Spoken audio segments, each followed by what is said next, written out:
ایک اعتراض ہوتا ہے کہ شاید شیعہ صرف حضرت علی کو مانتے ہیں، یہ رسول پاک کا ذکر نہیں کرتے۔ ہم علی علی کرتے اس لیے ہیں کہ ہمیں نبی نبی کرنے کی تعظیم آ جائے۔ ہم زمانے کو بتانا چاہتے ہیں جس کا نوکر ایسا ہے وہ سردار کیسا ہوگا، جس کا جانشین ایسا ہے وہ مالک کیسا ہوگا۔ میرے اہل سنت بھائی تشریف فرمائے ہیں، ان کے نزدیک جو معتبر کتابیں ہیں، بخاری ہے، مسلم ہے، مشکات ہے، یہ ترمذی ہے، انہیں وہ سیاہ ستہ بولتے ہیں۔ سیاہ ستہ پہ مجھ جیسا طالب علم 70 جگہ پہ حدیث دکھانے کے لیے تیار ہے۔ نبی نے کہا یا علی لحمو کا لحمی، دموں کا دمی، جسموں کا جسمی، حربوں کا حربی، بغضوں کا بغضی، عدووں کا عدوی، انت منی وانا منکا۔ اے علی تیرا گوشت میرا گوشت ہے، تیرا جسم میرا جسم ہے، تیرا خون میرا خون ہے، تیرے دوست میرے دوست ہے، تیرے دشمن میرے دشمن ہے۔ انت منی وانا منکا، تو مجھ جیسا میں تجھ جیسا، تو مجھ جیسا میں تجھ جیسا، تو مجھ جیسا میں تجھ جیسا۔ میں نے جملہ کہا 70 جگہ پہ سیاہ ستہ پہ میں دکھانے کے لیے تیار ہوں، لیکن کسی ایک کتاب میں مجھے علی کا فرمان نہیں ملا کہ علی نے ساری زندگی کہا ہو کہ میں محمد جیسا، میں مصطفیٰ جیسا، میں پیغمبر جیسا۔ رسول کہتے رہے تو مجھ جیسا ہے، اور علی قدموں میں بیٹھ کے کہتا رہا میں تیرا نوکر ہوں، میں تیرا غلام ہوں، میں تیرے قدموں میں بیٹھنے والا ہوں۔ علی خون ہو کے اپنے آپ کو نوکر کہلواتا رہا، بندے نوکر ہو کے برابری نبی کی کیسے کر۔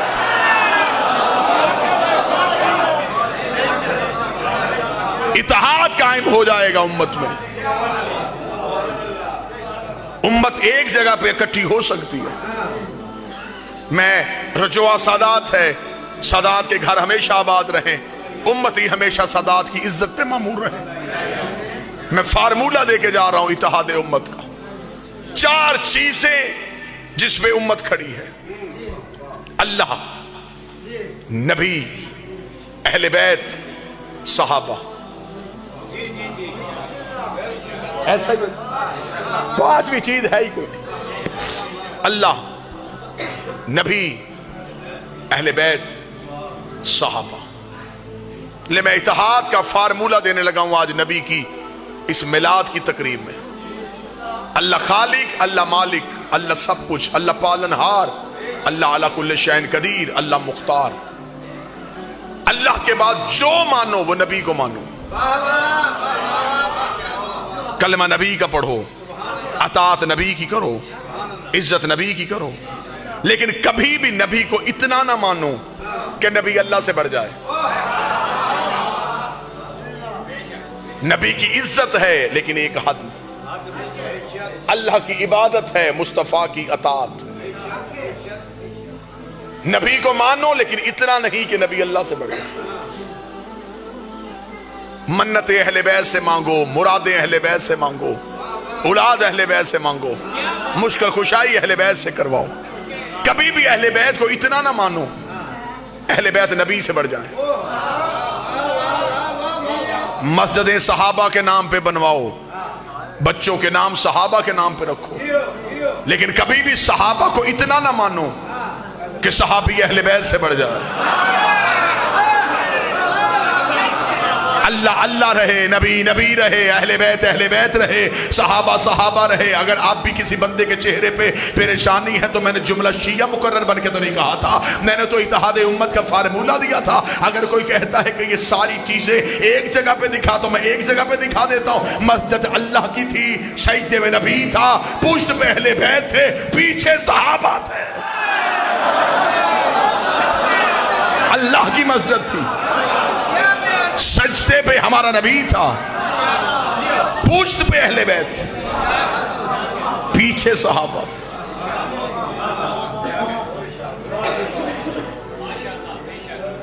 اکثر لوگ کہہ دیتے ہیں کہ حسین گھر سے نکلے اور لوگوں کی گردنوں پہ پاؤں رکھ کے حسین رسول کی پشت پہ، نہیں، حسین وہیں سے گزرے جہاں سے حسین کو گزرنا تھا۔ اگر حسین کا پاؤں کسی کی گردن میں آ جاتا تو پھر وہ صحابی رضی اللہ نہ رہتا، علیہ السلام ہو جاتا۔ کوئی بیٹھا ہے جو سن رہا ہے؟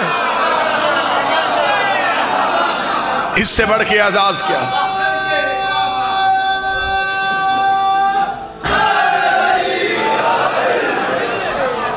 حسین وہیں سے گزرے جہاں سے حسین کو گزرنا تھا. رسول کی پشت پہ آ کے حسین بیٹھے. صحابہ سجدے سے سر نہیں اٹھا رہے تھے اس لیے کہ نبی نے سر نہیں اٹھایا تھا. صحابہ کو انتظار تھا کہ نبی اٹھے تو ہم اٹھیں. نبی کو انتظار تھا وحی آئے تو میں اٹھوں.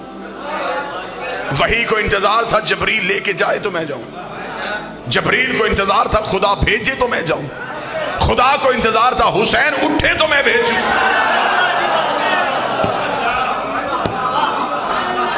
عزت نبی کرنی ہے تو پھر مکمل کیجئے. یہ نوجوان تشریف فرمائے، ان کے ایک بیج لگا ہوا ہے رسول کی نالین کی شبیہ. لوگوں نے اپنے امامے کے اوپر بھی لگائی. ہم شیعہ احترام کرتے، ہم تو اسے بھی چومتے، اسے کہ ہم نے کبھی نہیں کہا کہ شبیہ چومنا حرام ہے. ہم چوم دے اس لیے. میں نے بابا تنویر شاہ جی ایک اپنے اہل سنت مولانا دوست سے پوچھا تھا، میں نے کہا جی مجھے اس بیج کی سمجھ نہیں آئی. اس نے کہا یہ نالین مبارک رسول کا عکس ہے. میں نے کہا اس نالین کو نبی کے پورے تبرکات میں اسے کیوں یاد رکھا؟ اس نے کہا اس لیے کہ ہم نبی کی معراج کے قائل ہیں. ہم نبی کی نالین اپنے سینے پہ لگا کے لوگوں کو بتاتے ہیں یہ ہے وہ جوتا جو عرش پہ گیا تھا. میں نے کہا حد ہو گئی، نبی کے ساتھ جانے والا جوتا یاد ہے، پردے سے نکلنے والا ہاتھ یاد. تاریخ نبی کی 12 تھی یا 17 تھی. 3-4 سال تو ہو گئے مجھے رجوع سادات کے مختلف پروگراموں میں آپ کے سامنے حاضری دیتے. اس کے علاوہ مجھے وہ چہرے بھی نظر آ رہے ہیں جو پورا سال کی مجالس میں مجھے ملتے. اتنے مجمع میں کسی کو یاد نہیں ہے اور کسی کو نہیں پتا کہ میری تاریخ پیدائش کیا ہے.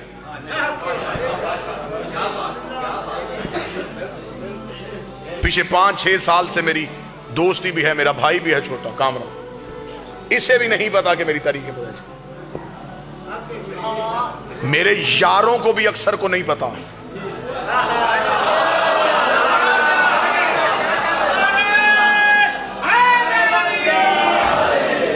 میری ایگزیکٹ تاریخ پیدائش میرے گھر والوں کو پتا. تو لڑائی ختم کرتے ہیں، 12-17 کی لڑائی ختم کرو، آؤ نبی کے گھر والوں سے پوچھتے.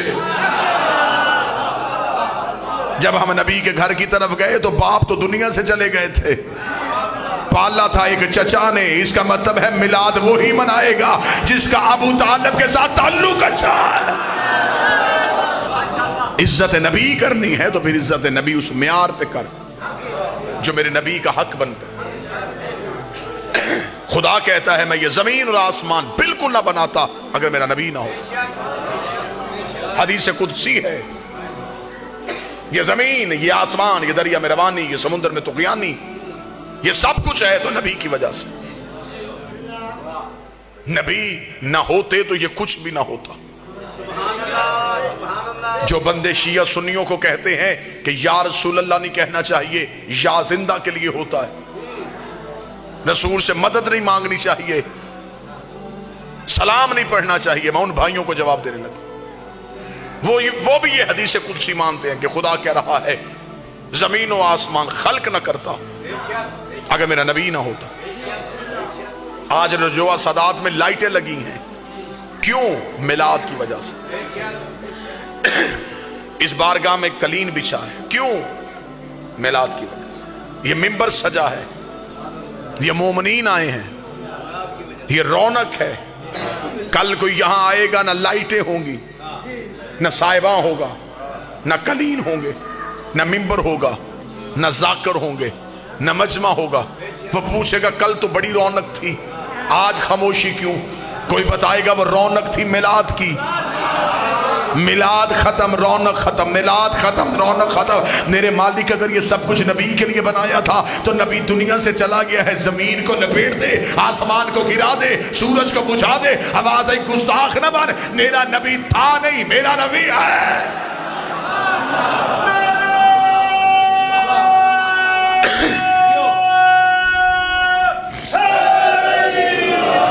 پالا تھا، پرورش کی تھی ہمارے نبی کی علی کے باپ نے.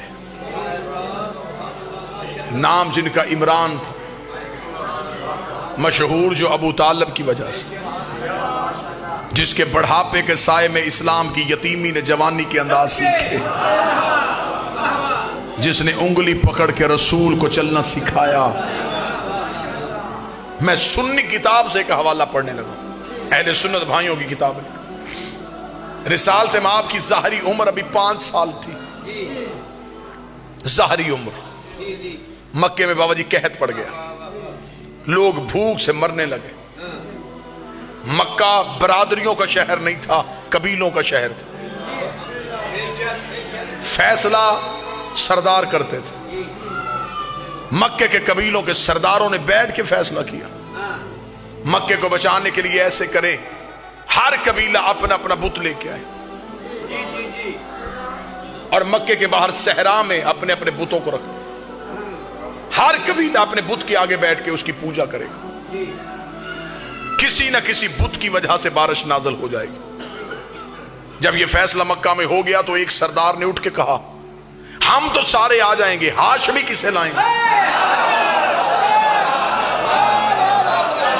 کیونکہ مکہ کا کوئی اجتماع ہی نہیں ہوتا تھا جس میں ہاشمی نہیں ہوتے تھے، کیونکہ باقی سارے کمی تھے، یہ اکیلے سردار تھے.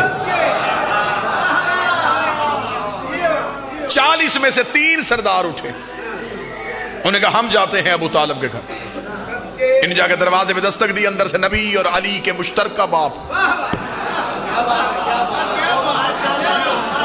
حضرت ابو طالب باہر آئے.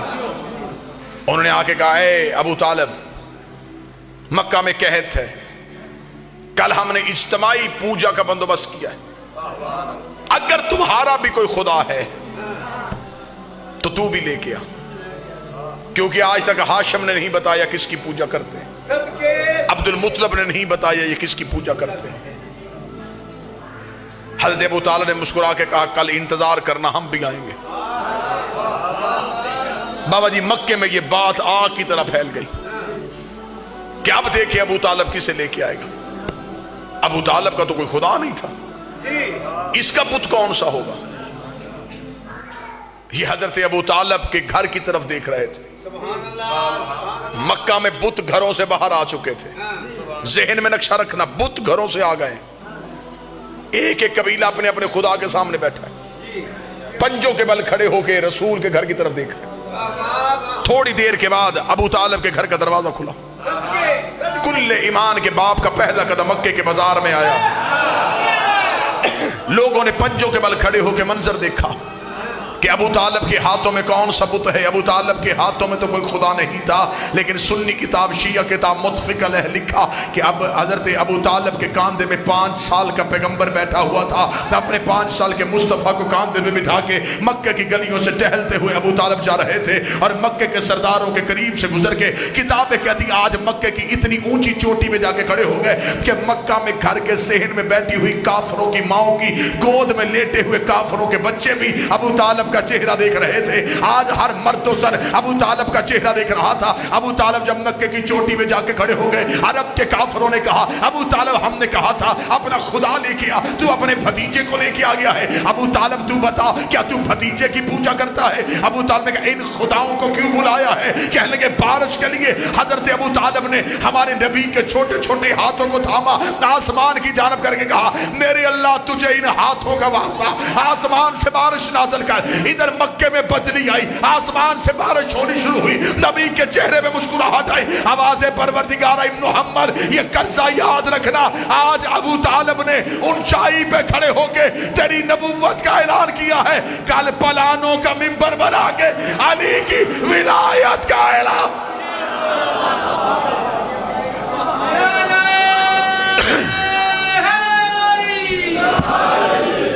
آج ربیع الاول کی اس 12 کو یہ عہد، یہ تجدید عہد کیا جائے کہ ہم نبی سے محبت کریں، ہم نبی سے پیار کریں. دین میں اللہ نے صرف نبی کی اطاعت کو واجب کیا. یہ آخری جملے بالکل میرے بھائی انہیں بھی جلدی ہے، سلام بھی ہو گیا، آپ کے چہروں کی زیارت بھی ہو گئی. کبھی بھی زندگی میں یہ نہ سوچنا کہ دین میں کسی کی ذاتی مرضی چلتی ہے. اللہ نے کہا قرآن میں نماز پڑھو، یہ نہیں بتایا کیسے پڑھنی ہے. میرے اللہ کیسے پڑھے؟ فرمایا جیسے میرا نبی پڑھتا. روزے کا حکم ہے کب کھولیں؟ جب نبی کھولتے تھے. خدا نے ہمیں پوری ہماری زندگی کو نبی کا محتاج کیا. اس لیے کہ دین سے یہ نبی نہ نکال سکے۔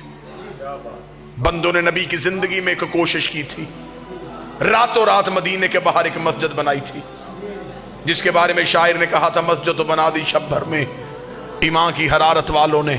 یہ واحد مسجد تھی جو ایک رات میں بنی تھی، اور وہاں لوگوں نے مسجد اس لیے بنائی تھی کہ وہاں نبی کے پیچھے غلاموں کے ساتھ کھڑے ہو کے نماز پڑھنی پڑتی ہے۔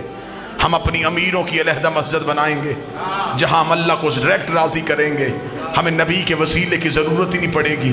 یہ نبی کو درمیان سے نکال کے اللہ کو راضی کرنے کے لیے پوری رات اس مسجد میں اللہ اللہ تسبیحاں، سجدے، ذکر، قعود، قنوت سب کچھ بجا لاتے رہے۔ صبح کو جبریل نے آ کے اپنے پر نبی کے قدموں سے مس کر کے کہا اللہ بعد درود و سلام کہتا ہے اپنے صحابہ کو ساتھ لے، اس مسجد کو گرا بھی جلا بھی، گرا بھی جلا بھی، گرا بھی جلا بھی، گرا بھی جلا بھی۔ نبی نے کہا جبریل اللہ سے کہے مجھے نہیں مانتے تجھے تو مانتے ہیں۔ جبریل نے کہا خدا کہتا ہے میں لعنت کرتا ہوں اس عبادت پہ جس میں میں ہوں اور تو نہ